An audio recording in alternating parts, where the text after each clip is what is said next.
What's going on, YouTube? Metal Complex here, and welcome to episode 7 of my Sunday series, The Knife Guy. If you are new to my channel, or you don't know where you are and you just came out of some weird corner of the internet, this is basically a channel where I like to talk about knives, overview knives.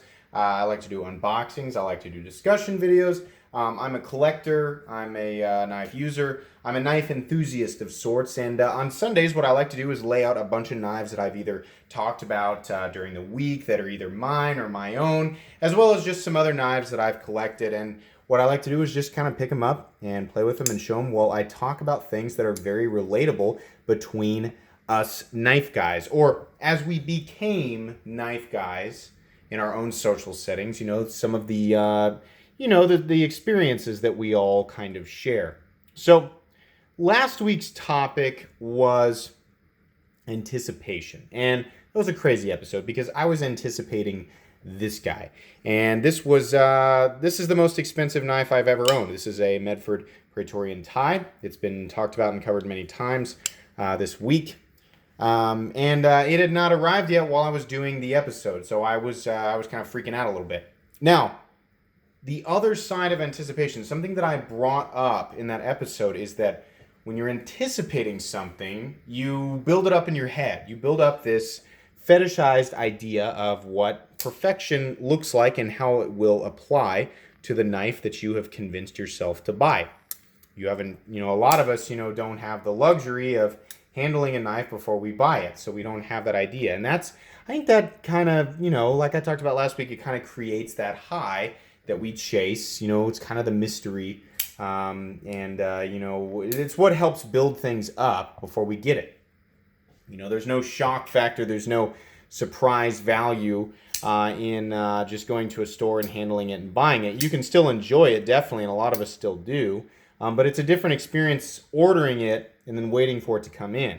The knife will either be exactly what you want and will basically, meet every requirement that you had, or the more likely outcome, excuse me while I put my phone on airplane mode again, the more likely outcome is that it'll be pretty good, but there'll be some disappointing things. And that's usually our fault. It's not usually the fault of the manufacturer. I mean, sure, there are some things sometimes that, are the fault of, or a product of bad quality control, but a lot of times it's us just building things up in our head, and the knife it's just simply not what we expect it to be.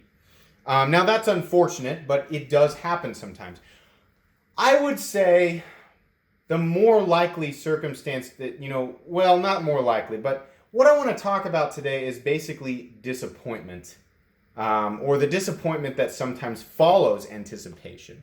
And the sad truth of getting into the knife world, collecting, buying, selling, trading, whether you're somebody who, if you get into this as a user or as a collector or both, and you're at the point where you're like, I don't just use or need one knife. I want like a whole bunch of them just to satisfy my urge as a knife guy. Then what happens then is that you become, not only does your taste, sort of get refined, but you expect more and more and more for the same amount of money, or you spend more and more and more money expecting a higher level of perfection. So you become more and more and more critical. You don't go backwards, you get more critical. So it gets harder to hit that bar that you've set for whatever you're spending your money on. And that's natural. There's nothing you can do to stop that. It's simply the way that it's going to be. Now, what I want to talk about today, are disappointments, but specifically things that just make me mad when I order a knife. Things that I kind of expect by price range, and things that are like, come on, like this knife I waited all this time to get this knife, and it comes and there's some stupid mistake on it, right? I'll go over the checklist that I have when I buy a brand new knife. And I'll use an example of one that's perfect. And of course, it's the one that I'm going to be giving away. If you want details on that, follow the link in my description to my Patreon and read the bold text about how or when this will be offered up as a giveaway knife. This knife is perfect. It came to me perfect. I'm happy with it. I know that the person whoever wins it will be happy. But basically, this is the checklist that I go over. The first thing that I do when a knife arrives, and this is going to be much like what you guys do, is I look it over. I get up nice and close and I look at the hardware. I make sure there are no, spots where the whatever tool was used to tighten everything down was used too harshly. I make sure that nothing is stripped, that everything looks good all the way around. I look at the finish on the handle scales, any scratches, anything like that. Make sure the lines meet up. Obviously, you check for centering. As you can see here, this is just dead perfect right on that seam. You check for that. Flip it over to the other side. You do the same thing. What you're looking for are just general imperfections, things that would bother you. Then, of course, go to fire it. You're checking the detent. Does the detent on this particular knife feel as the reviewers I've been watching on YouTube, as they have described it? Does it have a good action? Is it smooth? Does it drop shut? Right? Great. Let's check the blade. Take a look at the blade, make sure there are no scratches. You're kind of turning to get the light to reflect any scratches that are not part of a uniform stonewashing in this case. No scratches right there. Then what I like to do is I check the edge. Run my fingernail across the edge. I'm checking for nicks or rolls or anything. Nope, nothing there. Take a look at the tip. Make sure that it's nice and uniform. Let's take a look at the cutting edge.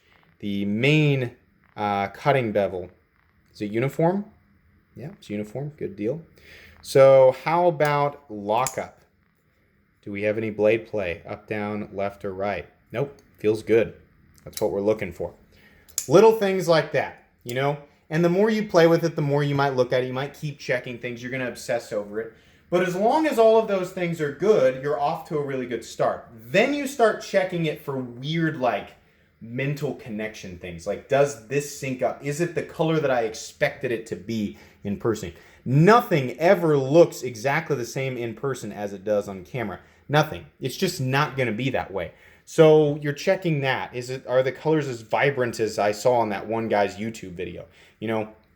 Does it deploy the way? Yeah, it's smooth, but is it as that guy described it? There, I can finally get that a reverse flick. Is it as he described it? Are the dimensions as I assumed? It looked thicker on camera, or it looked thinner on camera. How does it slice? That guy said it was real slicey. Does it slice that way? You're doing that, and it's almost like, be honest with yourself. It's almost like we're looking for something to be wrong with it. So that, I don't know, I do this thing where I try to convince myself that a knife is going to be a user, right? And then I want it to be perfect subconsciously, but I'm almost looking for some sort of tiny flaw so that I can convince myself, like, yeah, go ahead, just use it. It's got some wonky thing going on with the cutting edge. Go ahead and use it. Because if it is perfect, if I can't find a flaw with it, then I'm too afraid to use it. My Shaman came in exactly the same way. It was perfect. And I knew this thing would be an ultimate user, and it took every ounce of willpower I had to convince myself to just go ahead and use it. And to a lot of people, that's going to sound stupid. That's going to sound insane. Well, I'm an insane person, right? The Praetorian tie, it's also perfect, but it's not going to get used. So that's what I expected for the money that I paid for it, right? So that's fine. Another knife that is truthfully flawless is Jeff Goodnow's Koenig Arius. This knife is flawless. If I was going to use this knife, oh my God. Not only would I have reservations against using it just for how much it costs, just because it's flawless, but also for how much it costs. That's a $700 knife in that configuration. I'd have a hard time convincing myself afterwards. But, so sometimes I'm on that side of it where I'm like, I can't use this one, it's too perfect. I'm just going to enjoy it for being perfect. And then it's like a whole different knife. Then it's like a safe queen, no matter what it costs. If it's a $100 knife, and with me, I don't know if you guys are like me. It's a $100 knife and it's perfect. If I do plan to use it, it's going to take a really long time and a lot of convincing. That may never happen. If it's a $1,000 knife, same thing. If I plan to use it, which I probably wouldn't, let's say it's a $425 hinderer that I've planned to use, right? If it comes perfect, not a single issue, fat chance getting me to actually use it then. I've had a lot of experience with that, definitely. It takes a lot to convince myself to use a hinderer, but I have in the past. Now, on the other side of that, there are things that are just annoying. Like when I buy something in the caliber of a PM2 or a Mannix, it's not a deal breaker, but it's like, come on, why is it not centered? That doesn't matter from a user perspective, But it's like, why isn't it centered? Just be centered. I paid $135 for this knife. Just be centered. The PM2's like that too. Come on, be centered. Now this one, both of these I put custom scales on, but before they had the custom scales on there, they weren't centered. That's annoying, right? The other thing that's annoying is wonky edge grinds or blade play.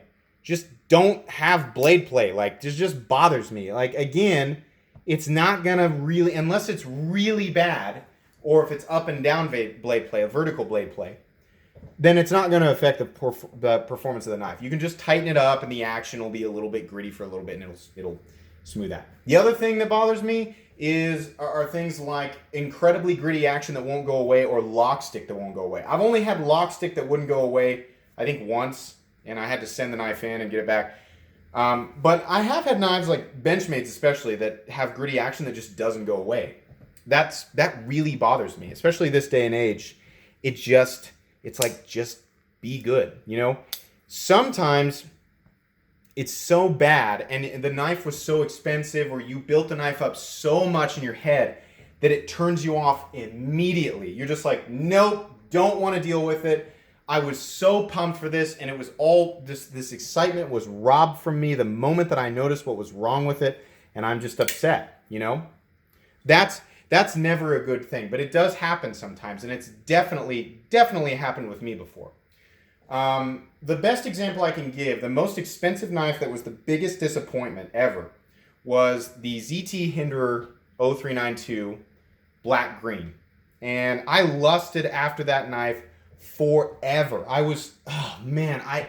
love the 0392 series because getting a full tie Hinderer with a, back then when these were prominent and they were available, I've said this many times, back then it was on generation 4 for the XM18, which means there was no steel lock bar insert and the knives were still running on Teflon washers. And that was a very controversial thing, right? So you could get a ZT variant, a ZT0392 that was full titanium, had actual Rick Hinderer hardware. It was on bearings and had a lock bar insert. And you could get it for, I think, $385. Now, even after they were discontinued and on the secondary market, you could get them for around $500 to $550. Now, that was an example of people taking advantage of a situation where there's high demand, but they were still, even with the inflated prices, they were still less than the $625 you'd pay for a Gen 6 XM18 3.5 inch that was full tie and had the lock bar insert in the bearings, right? You can still go out there and find them for those prices. Some people will ask $600, $700, $800. You shouldn't be paying that much. But so anyways, I finally found one of these green ones, and I'm about to tell you guys my biggest pet peeve with it. I don't care if it's an inexpensive knife or a really expensive knife. My biggest pet peeve. This thing comes in, this guy tells me it's perfect. Absolutely. It's the reason you guys never saw it on the channel, because I acquired it while I had the channel, never showed it. I cannot stand when a knife has detent lash or detent play. This knife does not. This is the Archbishop 2 that I haven't reviewed yet, as well as the blue one and the bronze one that are on there. When a knife has detent lash, meaning I can wiggle this when the detent ball is wiggling around in the hole and there's lash. You can generally push up on the flipper tab and push down on the spine of the blade and feel it. Sometimes when it's really bad, you can shake it and hear it rattle. This ZT0392 black green had such bad detent lash. It was truly perfect, but it was a flaw from the factory.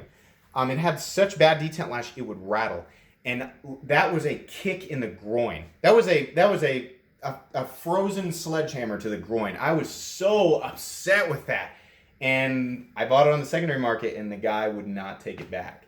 He swore up and down that he had no idea that it was doing that, and that the deal was done. And anyways, that was my one sour experience with the secondary market, and it was an example of ultimate disappointment.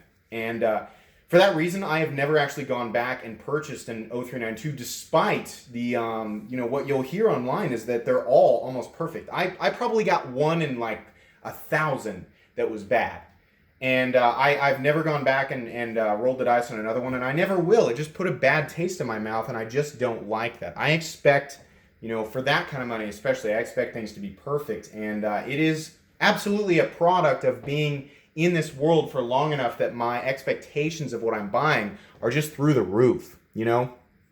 Quinagarius is an excellent example of what I expect, or has actually set a new bar for this price range for me after having handled it. I'm like, geez, that thing is truly perfect. And not to say that a lot of the other knives on this table are not perfect, but I guess if we're talking about a flipper frame lock on bearings in this price range between $500 and $700,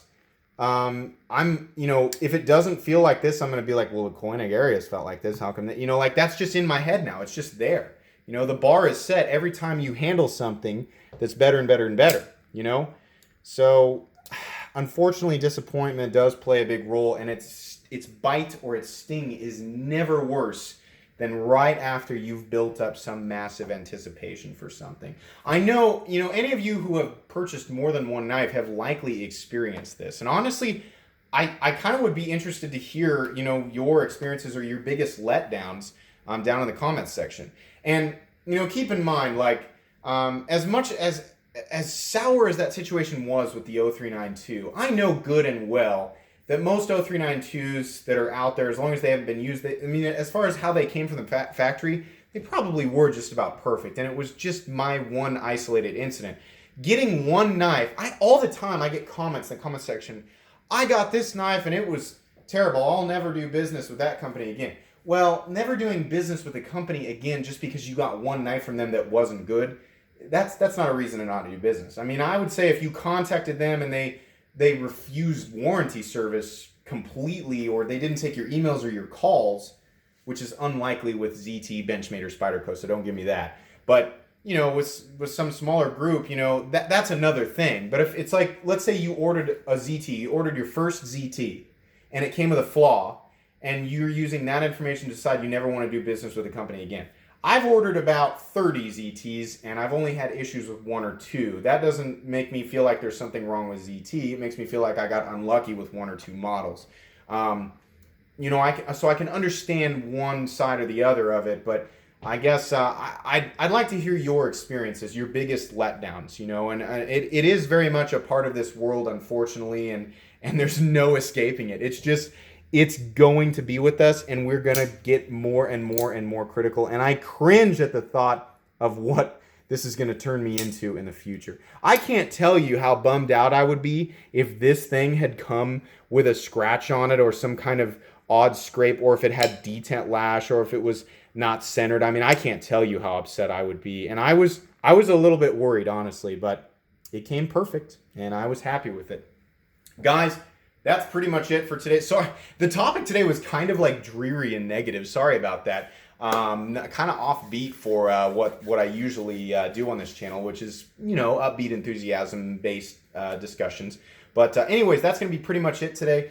If you enjoyed this video or at least found it entertaining, please leave a like. If you'd like to check out my other content, I do, of course, have lots of videos of knives that are either expensive or inexpensive that I do or don't like. So check those out. And if you enjoy all my content, then please subscribe to my channel because there's definitely more coming. Thanks again for watching, and have a great day.